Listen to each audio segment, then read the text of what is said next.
25 лістапада, панядзелак. Вітаю, Сергей Пацасонны і Белсат Зум, а таксама мае госці. Ставім пытанні ды аналізуем разам падзеі дня. Сёння ў нас. У Вільні разбіўся грузавы самалёт. Адна з версіяў – тэракт. А таксама галасы, што гэта могуць быць першыя ахвяры расійскай вайны на тэрыторыі Літвы. Датычны да катаванняў беларусаў амапавец пажыў у Польшчы ды вярнуўся ў Беларусь, дзе хваліць сілавікоў. Праграма «Тыдзень» рабіла расследаванне, чаму ніхто не адрэагаваў. Міжнародны дзень барацьбы з гвалтам у дачыненні да жанчын. Праблема, якая істотная і для Беларусі. Тэракт, няшчасны выпадак або памылка пілотаў. Раніцаю ў Вільні пры заходзе на пасадку разбіўся грузавы самалёт Боинг 737. Лятак выконваў рэйс з Ляйпціга і быў арендаваны транспартавай кампаніяй ДГЛ. Самалёт упаў побач з жылым домам, на зямлі ніхто не пацярпеў, аднак вядома пра ахвяры на борце. Адзін з 4 чальцоў экіпажа загінуў, 3 параненыя. Літоўскія ўлады разглядаюць розныя версіі катастрофы, у тым ліку тэракт. Без сумневу, мы не можам выключаць выпадку тэрарызму. Дэпартамент дзяржаўнай бяспекі супольна з дэпартаментам аператыўнай службы папярэджвалі, што ў будучым магчымыя пэўныя рэчы. Мы бачым, што Расія робіцца больш агрэсіўнай. Як вы ведаеце, нашыя міжнародныя партнёры таксама публічна гавораць пра небяспеку. Выпадкі сабатажу павялічваюць пагрозу тэрарызму. Мы не можам выключаць гэтай версіі, аднак, як я ўжо сказаў, мы пакуль не можам рабіць ніякіх высноваў ці паказваць пальцам на кагосьці. У нас няма ніякай інфармацыі пра гэта. На месцы катастрофы працуюць следчыя, а кампанія ДГЛ праводзіць унутранае расследаванне. Прадстаўнікі кампаніі заявілі, што раней падазроных грузаў на борце не выяўлялі. Аднак у пачатку лістапада выданне Wall Street Journal паведамляла, што расійская выведка планавала аперацыі падпалу грузавых і пасажырскіх самалётаў. Спецслужбы Расіі збіраліся выкарыстоўваць запальныя прылады, замаскаваныя пад побытавую тэхніку для падпалаў самалётаў ДГЛ, што ўжо пацвярджалі інцыдэнты ў Ляйпцігу і Бірмінгеме улетку. Спадарства, ўжо цяпер на відэасувязі эксперт у авіяцыі спадар Валер Романенко. Вітаю вас. Да, добрый день. Спадар Валер, калі вы назіраеце за тым, што адбылося ў Вільні сёння ўранку, якія вашыя версіі? Бо афіцыйна гучаць стандартна тэхнічныя праблемы, чалавечы фактар, альбо, магчыма, нават тэракт.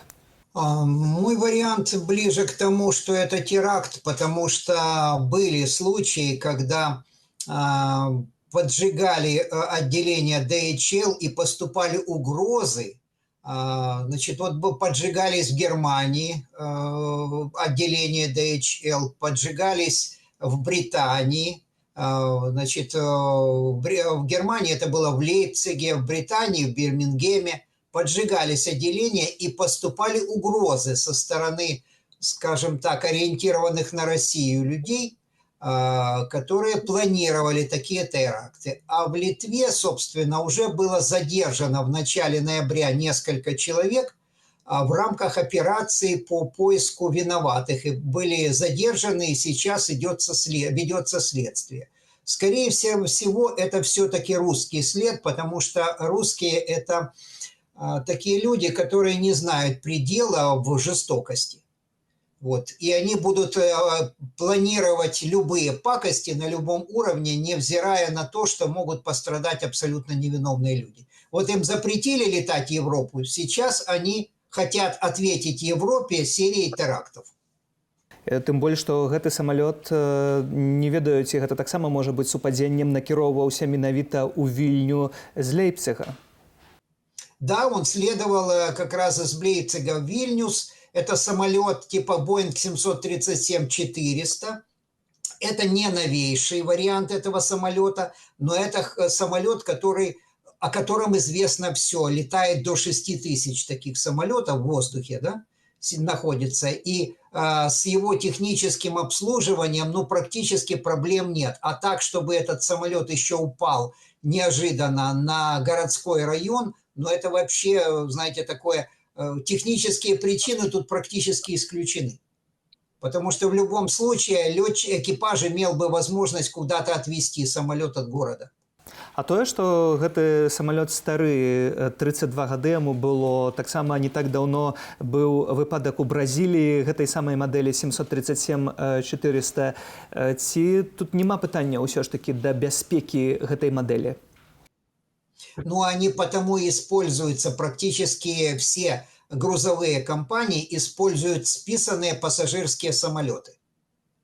Вот. То есть это общемировая практика. Никто новые самолеты на доставку грузов не использует. Как правило, после списания с регулярных пассажирских линий снимаются кресла, дооборудовается, усиливается грузовая палуба, то есть там, где были пассажиры, размещаются грузы на поддонах.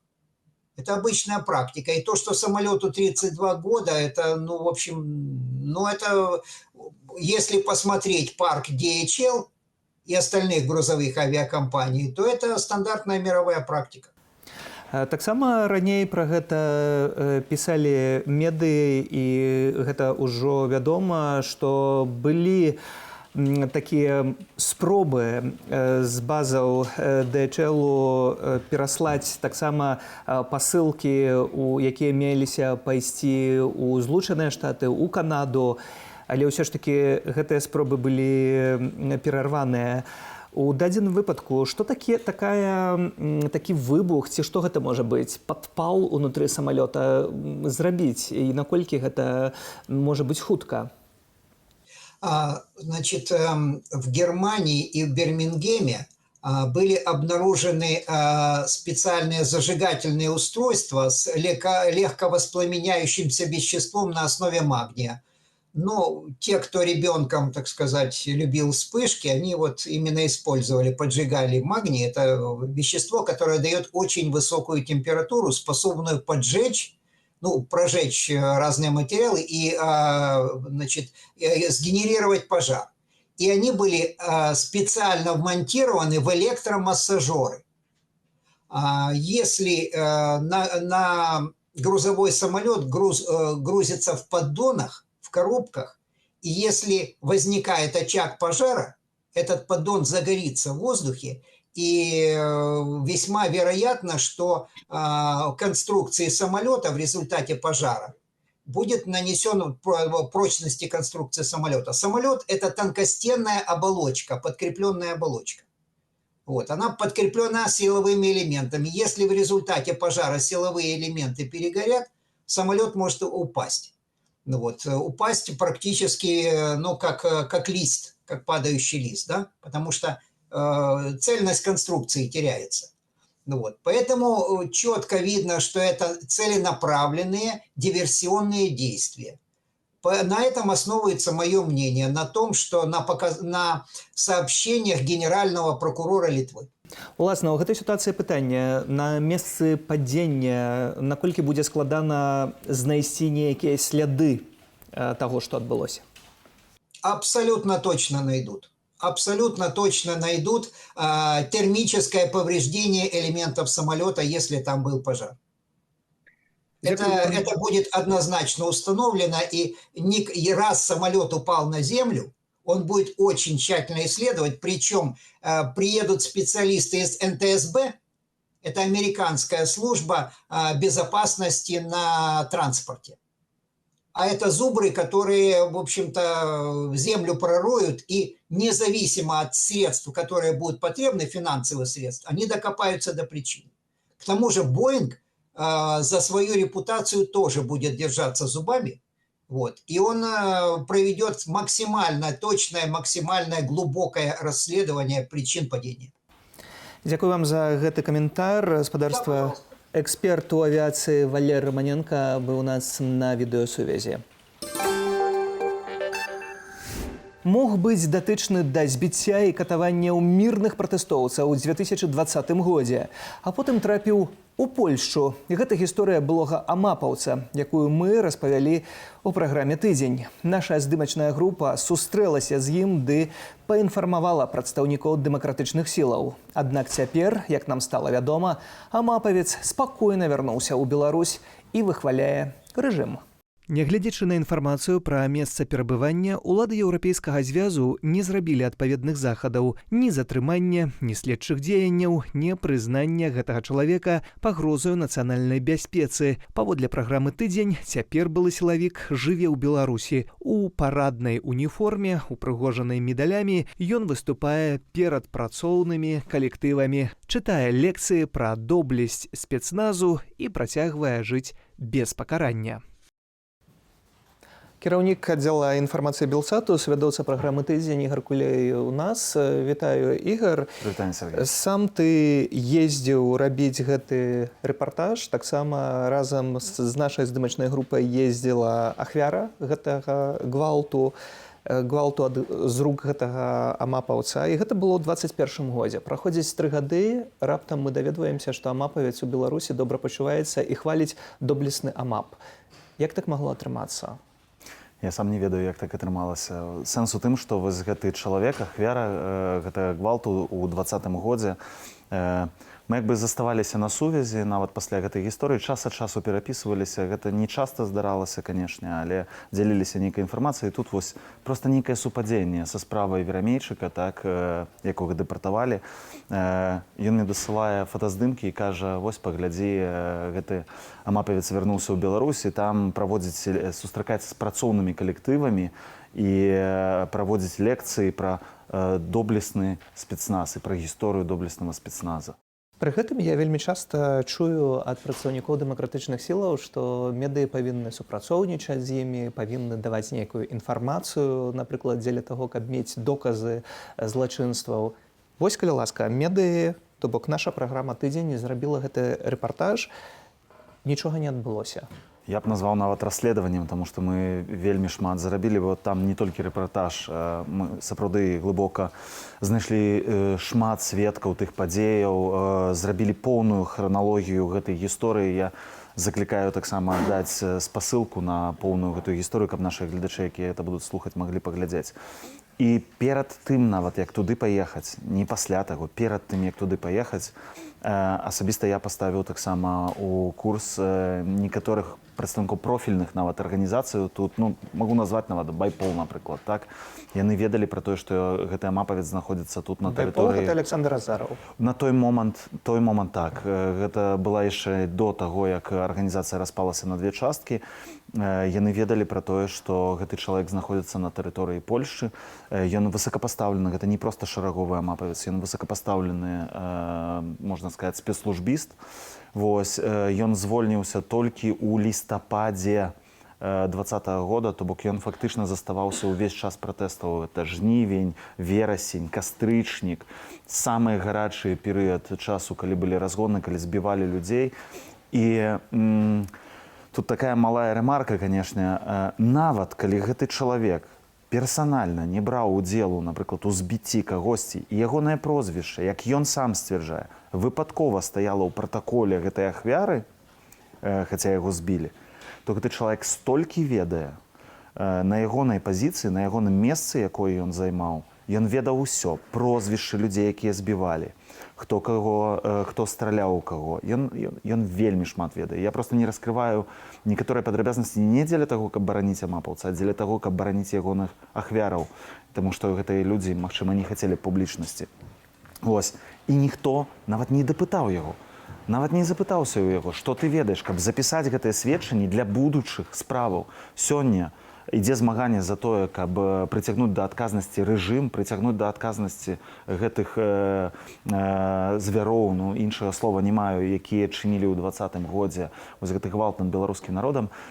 Быў чалавек, які мог бы гэтыя сведчанні нейкія дакументальныя даць, ён знаходзіўся на тэрыторыі Еўразвяза, але нічога не адбылося. І цынічнасць, цынічнасць яшчэ, я кажу, гэтай сітуацыі ў тым, што гэта Васіль Верамейчык, чалавек, які бараніў Украіны, які змагаўся супраць Расіі, персона нон-грата, стаў пагрозай нацыянальнай бяспецы, і яго не ўпускаюць у Еўразвяз, а гэты амапавец спакойна сабе прыехаў і выехаў. Вось гэта цынічнасць, гэта тое, што злуе. Ці ведаў толькі Азараў, ці ведалі іншыя нейкія структуры таксама? Ведалі іншыя.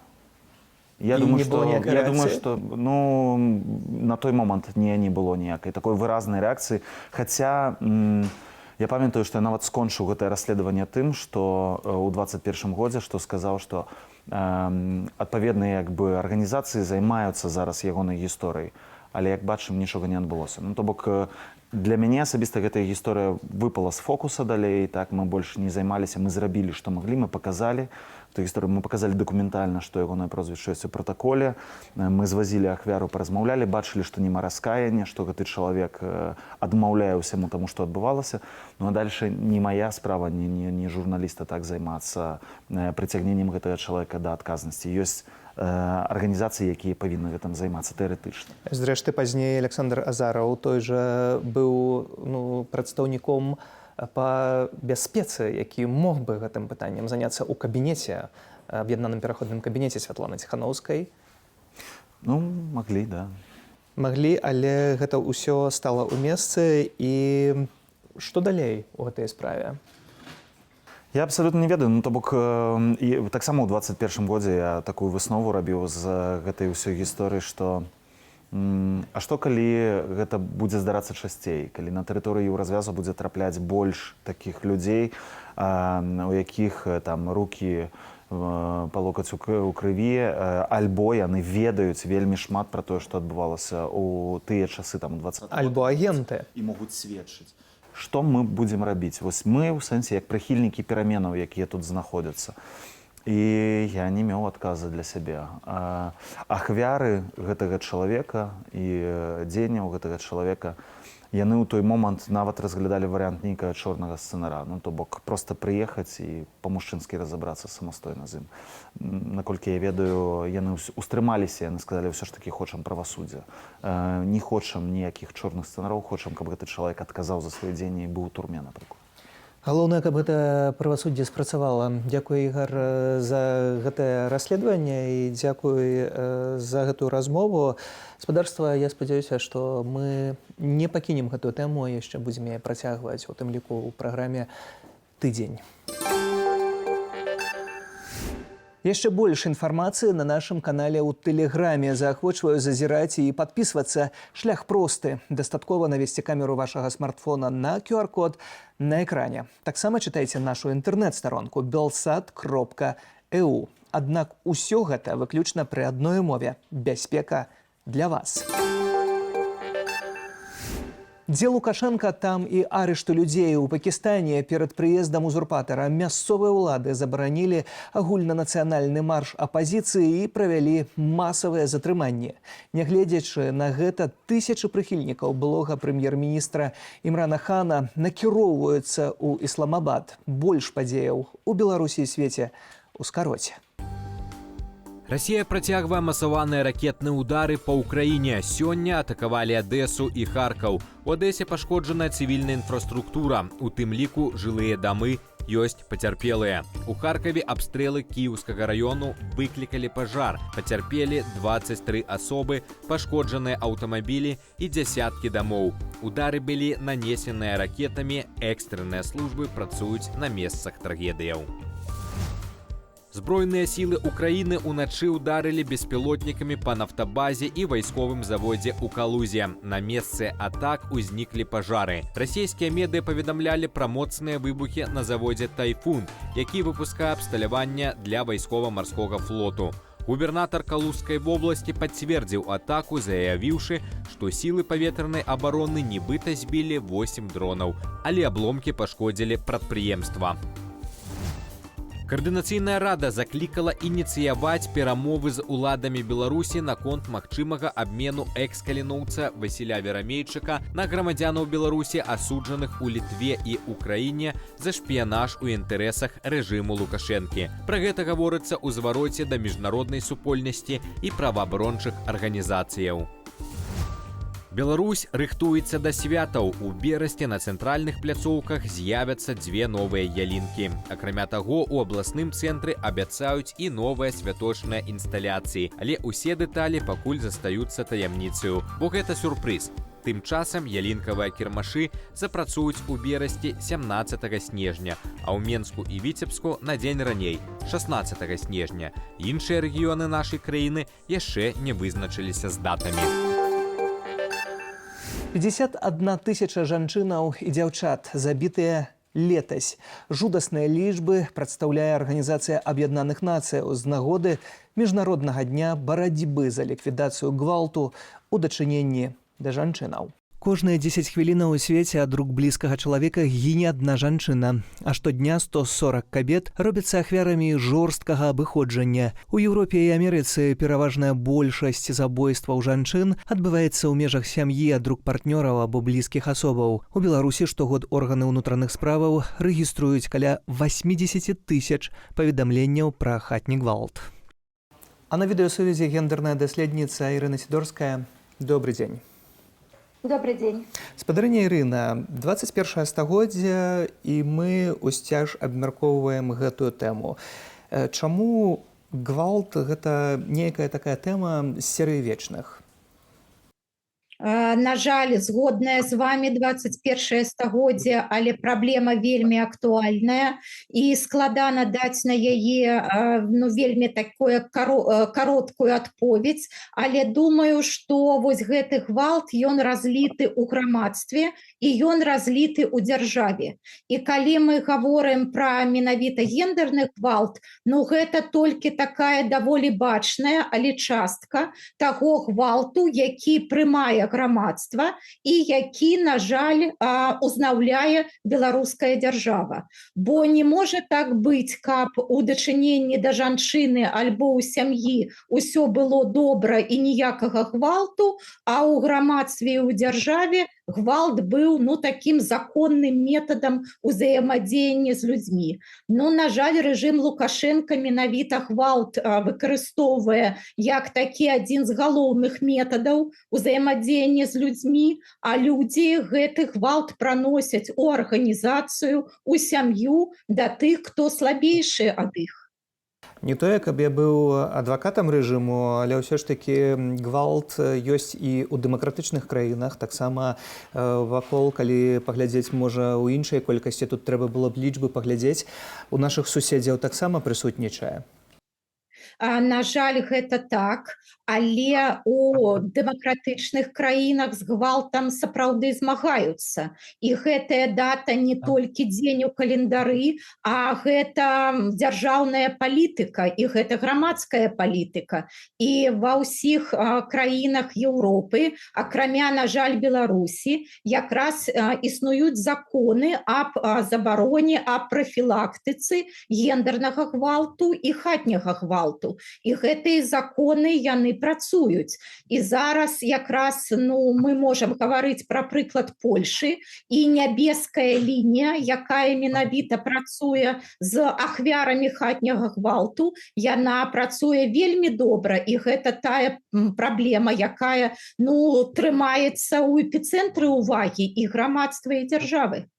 Ці толькі праблема ў заканадаўстве, ці таму, што грамадства на нейкім сваім сацыяльным узроўні ўспрымае гвалт як норму?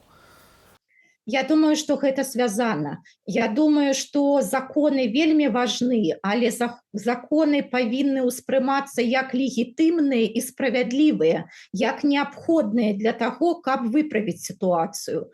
Калі, напрыклад, ёсць закон, а грамадства не лічыць гэта праблемай, тады закон будзе не вельмі і рэалізоўвацца. Але, на жаль, калі няма закона, так гэта значыць гаворыць пра тое, што не існуе і праблемы, што можаце рабіць, што хочаце, але там у сябе за зачыненымі дзвярыма, але вось для нас, для дзяржавы, для ўрада гэта быццам не праблема.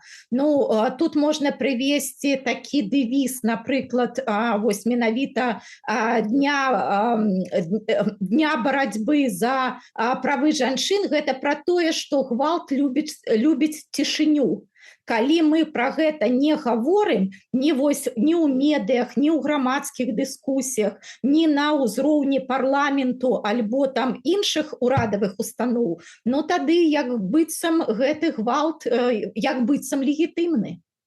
Гаворым пра дзяржаву, гаворым пра грамадства, у якім гэта нібыта робіцца нейкай ненармальнай нормай, прабачце за гэту тавталогію, і з іншага боку ёсць яшчэ сям'я, дзе таксама павінна гэтая тэма ўсё ж такі ўздымацца, як гэта сітуацыя выглядае?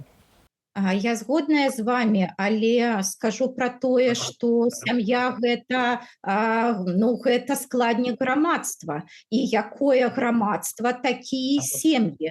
Безумоўна, зараз у сем'ях менш гвалту, чым там было, можа, там 50 гадоў таму і гэтак далей. Бо зразумела, мы сталі пра гэта гаварыць, мы сталі гаварыць пра тое, што гвалт гэта не норма, не, напрыклад, у ўзаемадзеянні з дзецьмі, не ўзаемадзеянні з жанчынамі і гэтак далей. Але ўсё ж такі нельга сказаць, вось тут я вашыя словы вам верну пра тое, што існуе рэжым Лукашенка, як быццам з іншай планеты, а існуюць беларусы і беларускі, у якіх усё інакш. На жаль, гэта не так. Безумоўна, мы як бы адно грамадства, і так участкі грамадства, гвалт ужо не норма. І гэта на самой справе так. І яшчэ ў 2018 годзе хацелі прыняць вось гэты закон супраць хатняга гвалту, супраць гендернага гвалту. І там, між іншым, былі і такія паняцці, як пераслед, як харасмент, як эканамічны гвалт. Бо мы же, вось калі гаворым пра гвалт, мы, можа, маем на ўвазе толькі фізічны гвалт, а гэта не толькі фізічны, гэта і сексуалізаваны, і эканамічны, і псіхалагічны. І, між іншым, туды хацелі ўнесці такую норму, як быццам абсалютна відавочную, што нельга біць дзяцей. Але гэтую норму таксама не ўнеслі, і закона няма. Бо, як вы помніце, Александр Лукашенко сказаў, што гэта дурны закон, ён нам не патрэбны, у нас свае славянскія традыцыі і гэтак далей. Вось так мы і існуем, што як быццам бы існуе нейкі такі, нармальны ўзровень гвалту, які можа быць, і гэта як быццам бы легітымна. Але, канешне, гэта не так, і нам трэба яшчэ прайсці такі доўгі шлях. На жаль, лукашэнкаўскія традыцыі, а не славянскія традыцыі, пра якія ён кажа, і добра гэта мы пабачылі ў 2020 годзе на прыкладзе пераследу пратэстуючых. Вы гаворыце пра тое, што варта не маўчаць. А чаму ахвяры найчасцей усё ж такі маўчаць? Я думаю, таму, што ахвяра баіцца, што менавіта яе будуць абвінавачваць. І у ахвяр, на жаль, ёсць для гэтага падставы. Калі мы паглядзім там на тыя ж сацыяльныя медыа, у якіх абмяркоўваецца нейкі гучны выпадак гвалту, так будзе шмат каментароў, якія пішуць пра тое, што менавіта ахвяра вінаватая, што вось яна вось гэта зрабіла, альбо не зрабіла гэта, і далей. І, на жаль, гэта не заўсёды боты на заработнай плаце. Частка гэта жывых людзей і, між іншым, з прадэмакратычнымі каштоўнасцямі. Я думаю, вось таксама тут няма гэтай чароўнай палачкі, якая б усё змяніла, але трэба разумець, што людзі, калі гавораць, што вось яна сама вінаватая, яны гавораць не пра гэтую жанчыну, яны як бы заклінаюць рэальнасць, каб з імі нічога падобнага не здарылася. Яны як бы, вось калі людзі ведаюць пра вось такі выпадак гвалту, яны думаюць, а што зрабіць, каб са мной альбо з маімі блізкімі такога не здарылася. І гэтага трымаемся. Ахвяра спадарства заўжды застаецца ахвярай. Дзякую вам за гэтую размову. Гендерная даследніца Ірына Сідорская на відэасувязі. Дзякуй вам. Дзякуй. Всего добрага. Дзякую, што гэтыя паўгадзіны былі разам. Для вас працаваў Сергей Падсасонны. Добрага вечара і да сустрэчы.